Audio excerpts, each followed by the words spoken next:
Good morning dear students, जैसे कि आपको पता है कि हमारा अकाउंटेंसी में सेकंड चैप्टर चल रहा है अकाउंटिंग कॉन्सेप्ट्स। ठीक है, तो इसमें से कुछ कॉन्सेप्ट्स हमने पहले पढ़ लिए थे। अभी आज हम अकाउंटिंग पीरियड कॉन्सेप्ट को देखते हैं। ठीक है, आइए देखें ये कॉन्सेप्ट क्या बोलता है। Accounting period refers to the span of time at the end of which the financial statement of an enterprise are prepared to know whether it has earned profits or incurred losses during that period and what exactly is the position of its asset and liabilities at the end of that period.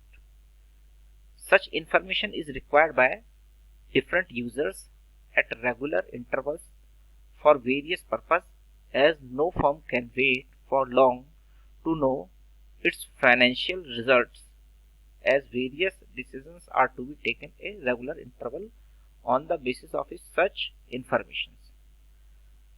Student, इसके according देखिए, सभी businessman अपनी financial position को जानना चाहते हैं, अपने financial results पता करना चाहते हैं, फाइनेंशियल स्टेटमेंट को पता करना चाहते हैं। वो ये जानना चाहते हैं कि उनको प्रॉफिट हुआ या लॉस हुआ, कितने एसेट्स हैं, कितनी लायबिलिटीज हैं। वो ये सभी इंफॉर्मेशन जानना चाहते हैं और क्योंकि इन इंफॉर्मेशन के बेस पर वो अपनी प्लानिंग करेंगे, पॉलिसीज बनाएंगे। ठीक है, तो एक प्रॉपर और रेगुलर प्लानिंग के लिए ये डेटा होना जरूरी है। ठीक है, कोई भी बिजनेसमैन अपने अकाउंट्स एनुअली ही बनाता है। आपको मालूम होगा, अब से पहले दो तरह के अकाउंटिंग पीरियड कॉन्सेप्ट थे, जिसमें एक तो कैलेंडर ईयर हुआ करता था और एक फाइनेंशियल ईयर हुआ करता था। कैलेंडर ईयर जनवरी से स्टार्ट होता था, 1 जनवरी से, और 31 दिसंबर तक वो जाता था। नॉर्मली इसको सोल प्रोप्राइटरशिप में जो बिजनेसमैन थे वो बनाते थे। ठीक है, सोल प्रोप्राइटरशिप मतलब अकेला जो सिंगल ओनर होता है। आपने देखा होगा छोटी छोटी जो दुकानें हैं, ये है ना, ग्रोसरी शॉप्स वगैरह, तो ये सिंगल ओनरशिप में आती हैं। ये बनाते थे, इनको प्रॉफिट लॉस फाइंड आउट हो जाता था, ये इजीली फाइंड आउट कर लेते थे। और दूसरा एक जो ईयर था वो था आपका फाइनेंशियल ईयर, जो 1 अप्रैल से शुरू होता है और 31 मार्च तक वो जाता है। ठीक है, तो ऐसी कंडीशन में प्रॉब्लम ये आती है, दो ईयर अकाउंटिंग पीरियड दो चलते थे एक साथ में। कुछ लोग इसको फॉलो करते थे, कुछ उसको फॉलो करते थे। तो अभी क्योंकि टैक्सेशन पॉलिसीज बनाने में, इनकम टैक्स कैलकुलेट करने में ये प्रॉब्लम्स आती थी, तो इसलिए इन्होंने क्या काम किया कि अकाउंट्स के लिए, अकाउंटिंग पीरियड कॉन्सेप्ट में अकाउंट्स के लिए ये जो कैलेंडर ईयर था इसको हटा दिया है अभी, और फाइनेंशियल ईयर कंटिन्यू हो गया है। अभी सब लोग अपने अकाउंट्स फाइनेंशियल ईयर के अकॉर्डिंग ही बनाते हैं। ठीक है, आगे देखते हैं।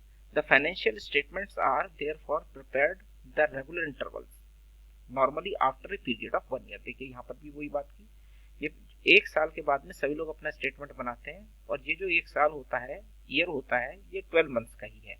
ठीक है, so that the timely information is made available to the users. The interval of time is called accounting period. ये जो इंटरवल होता है जिसके बीच में वो पहले अकाउंट के अपने अकाउंट्स बनाए और दूसरे साल में या जब भी दोबारा अकाउंट उसने बनाए, तो इसके बीच का जो पीरियड है इसी को हम अकाउंटिंग पीरियड कहेंगे। ये नॉर्मली 1 साल का ही है, यानी 12 मंथ्स का ही है। सारी कैलकुलेशन 12 मंथ्स के बेसिस पर ही होती है। ठीक है, तो ये आपका अकाउंटिंग पीरियड कॉन्सेप्ट है। अकाउंटिंग पीरियड कॉन्सेप्ट मतलब दो अकाउंटिंग ईयर के, दो अकाउंटिंग इंफॉर्मेशन के बीच का जो पीरियड है उसे हम अकाउंटिंग पीरियड बोलेंगे। ठीक है, इसके बाद नेक्स्ट हमारा आता है कॉन्सेप्ट, कॉस्ट कॉन्सेप्ट। ठीक है, इसको जरा देखते हैं। The cost concept require that all the assets are recorded in the book value of accounts in their purchase price, which includes cost of acquisition, transportation, installation and the making the assets ready to use. इस concept के according कोई भी assets जो है उसकी हम cost को find out करेंगे, और वो कॉस्ट में क्या क्या चीजें आएंगी, वो जितने में खरीदी वो, प्लस ट्रांसपोर्टेशन प्लस उसको लगाने का और प्लस ओवरहॉलिंग, यानी जब तक कि वो इस्तेमाल में ना आ जाए उसकी सारी जितने भी एक्सपेंडिचर हैं वो सब उसकी कॉस्ट में शामिल होंगे। मान लीजिए आपने एक एसेट परचेज की या एक मशीनरी परचेज की, तो केवल परचेजिंग प्राइस कॉस्ट कॉन्सेप्ट में नहीं आएगा। मशीन परचेज करने से ही काम शुरू नहीं हो जाएगा। आपको मशीन परचेज करने के साथ साथ वो लेके आनी होगी अपनी फैक्ट्री तक, कंपनी तक, उसको इंस्टॉल कराना होगा तो इंस्टॉलेशन चार्जेस भी देने होंगे, उसकी ओवरहॉलिंग करानी होगी, फिटिंग करानी होगी, वो भी देना होगा। और जब मशीन आपकी प्रोडक्शन शुरू कर देगी उस पर जितने भी खर्चे होंगे वो सब उसकी कॉस्ट में, प्राइस में ऐड होंगे। तो इस तरह से ये कॉस्ट कॉन्सेप्ट बताता है कि किसी भी एसेट को उसकी कॉस्ट प्राइस पर ही दिखाना है। इस कॉस्ट प्राइस को हम हिस्टोरिकल कॉस्ट के नाम से भी जानते हैं। ठीक है, तो जो भी परचेज करने के टाइम के बाद में जो भी एक्सपेंडिचर हो रहे हैं जब तक कि वो इस्तेमाल करना काम करना शुरू ना कर दे, वो जो भी एक्सपेंडिचर हो रहे हैं वो उसकी कॉस्ट में शामिल होंगे। The concept of cost is historical in nature.